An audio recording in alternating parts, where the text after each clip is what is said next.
नमस्ते दोस्तों, आपका स्वागत है। कैसे हैं आप? उम्मीद करता हूं कि सब कुशल मंगल होंगे। तो दोस्तों, आज मैं एक नया विषय लेके आ रहा हूं कि ज्योतिष कैसे सीखें।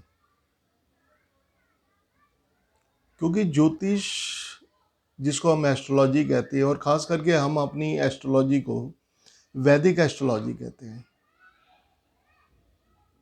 क्योंकि जब सभ्यता का विकास हुआ था, तो उस समय ही हमारे हिंदू धर्म के अनुसार 4 वेदों की रचना की गई थी। और 4 वेदों के 6 अंग हैं, और उनमें ज्योतिष भी एक महत्वपूर्ण अंग है, जिसको हम वैदिक एस्ट्रोलॉजी करते हैं, क्योंकि इसका संबंध वेदों के साथ है। तो दोस्तों, ज्योतिष शास्त्र क्या है? ज्योतिष शास्त्र है जिसके द्वारा हम ग्रहों की गणना के हिसाब से या उसके आधार पर किसी का भी भूतकाल, वर्तमान काल और भविष्य काल के बारे में हम बता सकते हैं। तो दोस्तों, इसके लिए सबसे ज़्यादा इम्पॉर्टेंट होता है किसी की भी date of birth, time of birth और कंट्री। क्योंकि कंट्री इसलिए इम्पॉर्टेंट है क्योंकि हर जगह लॉन्गिट्यूड एंड लैटिट्यूड चेंज होते जाते हैं। किसी देश में सूर्य पहले निकलता है, किसी देश में लेट निकलता है, किसी देश में पहले रात हो जाती है, किसी देश में उस समय दोपहर हुई होती है। तो ये लॉन्गिट्यूड लैटिट्यूड का बहुत ज़्यादा महत्व है। मेरे पास काफ़ी क्लाइंट्स आते हैं अब्रॉड से, तो उनके लोकल टाइम के हिसाब से हमें डालना पड़ता है, प्लेस ऑफ बर्थ के साथ कंट्री और उसके साथ लोकल टाइम वहाँ का। उसके बाद जाके हॉरोस्कोप करेक्ट बन पाते हैं। तो दोस्तों, सूर्य के आधार पे, सूर्य को आधार मानकर हम ज्योतिष की गणना के अनुसार उनके भविष्य के बारे में बताते हैं। क्योंकि जब इंसान पैदा होता है, वैसे देखिए कि हमने इस ब्रह्मांड को, इस आकाश को 360 डिग्री के कोण के हिसाब से बांटा हुआ है। और ज्योतिष के अंदर 12 भाव होते हैं, और हर भाव 30 डिग्री के हिसाब से बने होंगे उसके अंदर। जब आप देखेंगे इन फ्यूचर, जब मैं आपको समझाऊंगा, तो काफ़ी ज़्यादा आपको ज्ञान होगा उसके बारे में।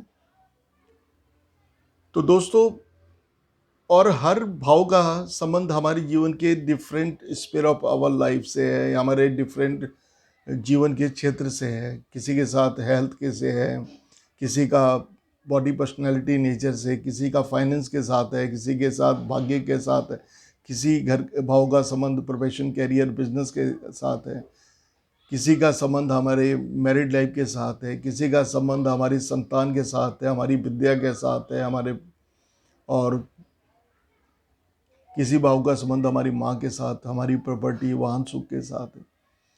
तो ये डिपेंड करता है हर भाव के हिसाब से। बहरहाल, तो मैं आपको एक जनरल चीज़ें बता रहा हूँ कि उसके बाद फिर मैं आपको डीपली चीज़ें सारा कुछ एक्सप्लेन करूँगा। तो दोस्तों, सबसे पहले आप मेरे वीडियो को सब्सक्राइब कर लीजिए, लाइक कर लीजिए, और आइकन बेल जरूर बजा दीजिएगा। हो सके तो कमेंट कर सकते हैं, शेयर कर सकते हैं। क्योंकि अभी तो पहला पार्ट मैं आज डाल रहा हूँ, उसके बाद कई पार्ट आएंगे। तो अगर आप सीखने में इंटरेस्टेड हैं, तो फिर आप अगर आइकन बेल को प्रेस कर देंगे, तो मेरे आने वाले वीडियो ऑटोमेटिकली अलर्ट आपके मोबाइल पे आता रहेगा, और आप उसका बेनिफिट उठा सकते हैं। दोस्तों, ज्योतिष जो है जीवन में घटित या घटित होने वाली घटनाओं की सूचना हमें देता है। आप ये कह सकते हैं कि it's a source of information. तो दोस्तों, ज्योतिष को हम स्पिरिचुअल साइंस भी कहते हैं, क्योंकि इसका एक धार्मिक महत्ता भी है। और उसके बाद आप देखिए कि जो एस्ट्रोलॉजी है, क्योंकि जन्म कुंडली के द्वारा, ज्योतिष के द्वारा बनाई हुई जन्म कुंडली के द्वारा हम किसी के भी पास्ट, प्रेजेंट, फ्यूचर के बारे में बता सकते हैं। चाहे वो व्यक्ति देश हो या व्यक्ति मात्र हो, या कोई देश हो या विदेश हो, या दुनिया की कोई भी कंट्री हो, मौसम का हाल जानना हो, जैसे सुनामी आते हैं, भूकंप आते हैं, बड़ी बड़ी प्राकृतिक आपदाएं आ जाती हैं, तो उसका भी ज्योतिष शास्त्र पहले ही उसकी होने की, ग्रहों की स्थिति के द्वारा हमें बता देता है कि ये घटनाएं कौन से साल में होगी, कब होगी, किस महीने में होगी। सो ये एक समझ लीजिए कि बहुत ही इम्पॉर्टेंट है, और जो हमें पहले ही अलर्ट कर देता है, ताकि हम सावधान हो जाते हैं, हम उस चीज़ को फेस करने के लिए तैयार हो जाते हैं। उसी तरह हमारे जीवन में भी अच्छा समय, बुरा समय आता है, क्योंकि एस्ट्रोलॉजी जो है, ये एक भविष्य नहीं है, ये एक भाग्य नहीं है। भाग्य तो आपकी कुंडली में बन गया, और उस भाग्य को चेंज कैसा करना है, उसके लिए आपको कर्म करना पड़ेंगे, और कर्म के बिना इंसान को कुछ प्राप्त नहीं हो सकता। तो दोस्तों, आज मुझे इस प्रोफेशन के अंदर 30 साल हो गए काम करते हुए। पहले ज़माने में एस्ट्रोलॉजी जो होती थी, आपने देखा होगा कि लोग पंडितों से जन्म कुंडलियाँ या ट्यूबरे बनाते थे। कई पंडित मस्तक की रेखा देख के बता देते थे, कई लोग आपकी हस्तरेखाएं देख के बता देते थे। लेकिन जो वैदिक एस्ट्रोलॉजी है, ये वेरी वास्ट एस्ट्रोलॉजी।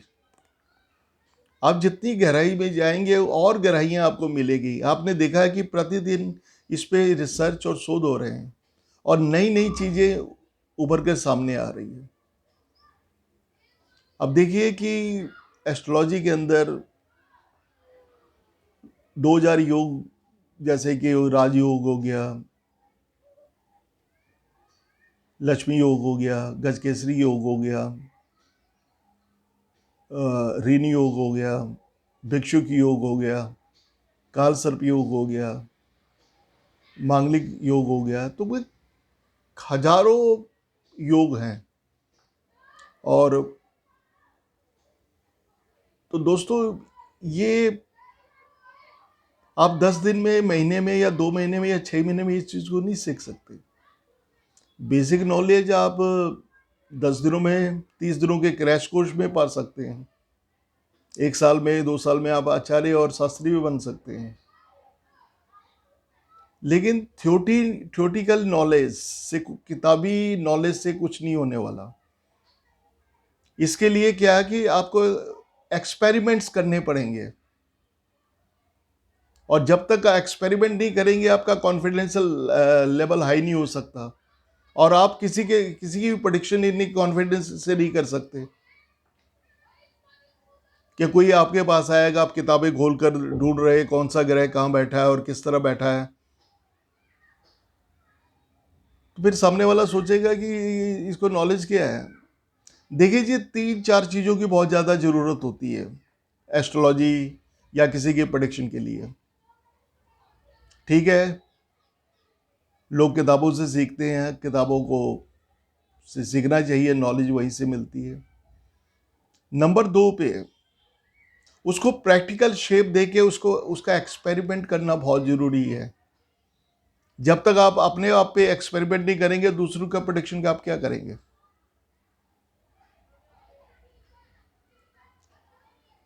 तो दोस्तों, इसके लिए तीसरी चीज होती है कि हमें डिवाइन मैथमेटिक्स की नॉलेज होनी चाहिए।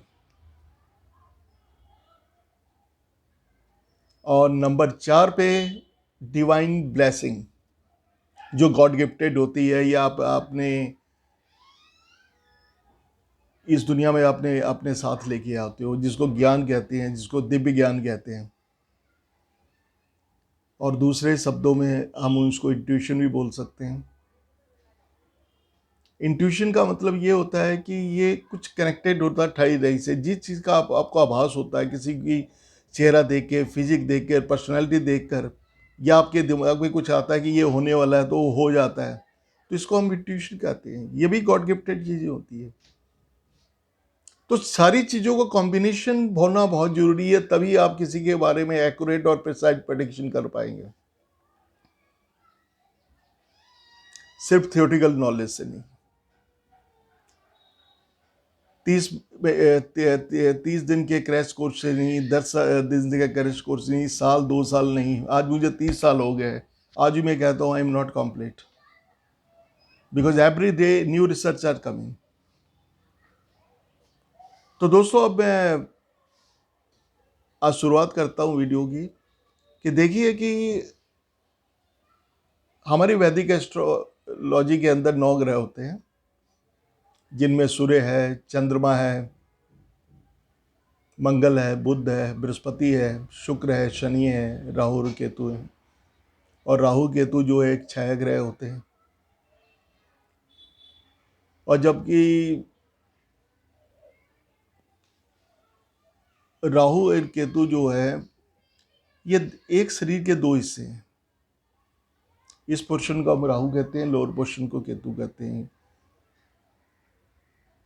राहु का धड़ नहीं होता और केतु का सिर नहीं होता, और राहु शनि का छाया ग्रह होता है और केतु मंगल का छाया ग्रह होता है दोस्तों। और अगर आप वेस्टर्न एस्ट्रोलॉजी की बात करेंगे तो उनके ग्रह ज़्यादा होते हैं, उनके और ग्रह होते हैं, नेपच्यून हो गया, यूरेनस हो गया, प्लूटो हो गया, जो कि हम कैलकुलेट बहुत कम करते हैं। हमारी इंडियन एस्ट्रोलॉजी के अंदर 9 ही ग्रह माने जाते हैं पूर्णतः। अब दोस्तों, मैं आपको बताना चाहता हूं कि आपको पता है कि सूरज ग्रहों का राजा है, या आप कह सकते हैं कि सूर्य प्रधानमंत्री है। और ये प्रधानमंत्री का कार्य क्षेत्र में आता है कि वो कौन सा डिपार्टमेंट या कौन सा मंत्रालय किस मंत्री को देना चाहता है। उसी तरह ये सूरज पे डिपेंड करता है कि सूरज कौन सा मंत्रालय किस ग्रह को देना चाहता है। तो दोस्तों, उसके बारे में आज मैं इस वीडियो में आपको बताने जा रहा हूं। सबसे पहले, सूरज को तो राजा कहते ही हैं, चंद्रमा क्वीन रानी, और तीसरा ग्रह मंगल सेनापति, जिसको हम डिफेंस डिपार्टमेंट भी कह सकते हैं। चौथा ग्रह बुध, मुंशी या अकाउंटेंट, या हम उसको कॉमर्स डिपार्टमेंट भी कह सकते हैं, टैक्सेशन डिपार्टमेंट भी कह सकते हैं। उसके बाद हम आते हैं बृहस्पति पे, जिसको हम गुरु कहते हैं, तो इसको हम एजुकेशन मिनिस्टर भी बोल सकते हैं। और उसके बाद आते हैं हम शुक्र पे। शुक्र का संबंध आर्ट के साथ होता है, लग्जरीज लाइफ के साथ होता है, तो इसको हम इंफॉर्मेशन ब्रॉडकास्टिंग मिनिस्ट्री से भी कर सकते हैं, क्योंकि आर्ट के सारे क्षेत्र उसी के क्षेत्र में आते हैं, भले मीडिया हो, क्रिएटिव वर्क हो, किसी भी है।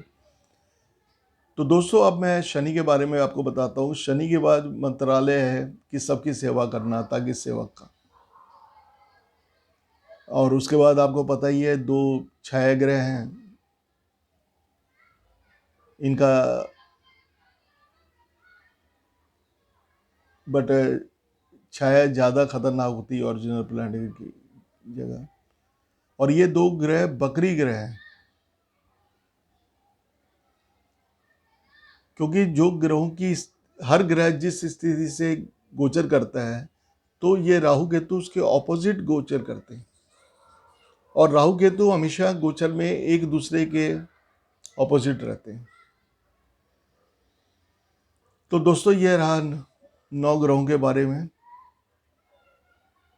तो दोस्तों मैं ऑनलाइन और पर्सनल कंसल्टेशन भी प्रोवाइड करता हूँ। मैं एस्ट्रोलॉजर हूँ, पाम रीडर हूँ, न्यूमरोलॉजिस्ट हूँ, हीलर हूँ। अगर कोई फाइनेंस की समस्या हो, अगर कोई बिजनेस की समस्या हो, अगर जॉब की समस्या हो, हेल्थ की समस्या हो, कैरियर की समस्या हो, प्रेम की समस्या हो, मैरिज की समस्या हो, या किसी तरह की रिलेशनशिप की समस्या हो, तो आप मुझसे संपर्क कर सकते हैं। और आप इस वीडियो के नीचे मेरे बारे में मेरा सारा डिस्क्रिप्शन उपलब्ध है। मेरा व्हाट्सअप नंबर है, मेरी वेबसाइट है, मेरी ईमेल है, मेरा इंस्टाग्राम है, और गूगल ऑन माई बिजनेस पे अगर आप गूगल पे सर्च करेंगे तो दीक्षा एस्ट्रो डेस्टिनेशन और सॉल्यूशन के नाम पे मैं वहाँ उपलब्ध हूँ। तो दोस्तों थैंक यू वेरी मच। अब सेकंड वीडियो में मिलता हूँ, और उसके बाद मैं अगली जानकारी आपके लिए लेके आऊँगा। तो प्लीज़ आप मेरे से चैनल को सब्सक्राइब कर लीजिए, ताकि मुझे इंस्पिरेशन मिले, ताकि मैं आपसे बेहतर से बेहतर आपके लिए ज्ञानवर्धक वीडियो ला सकूँ। सो धन्यवाद दोस्तों, थैंक यू वेरी मच।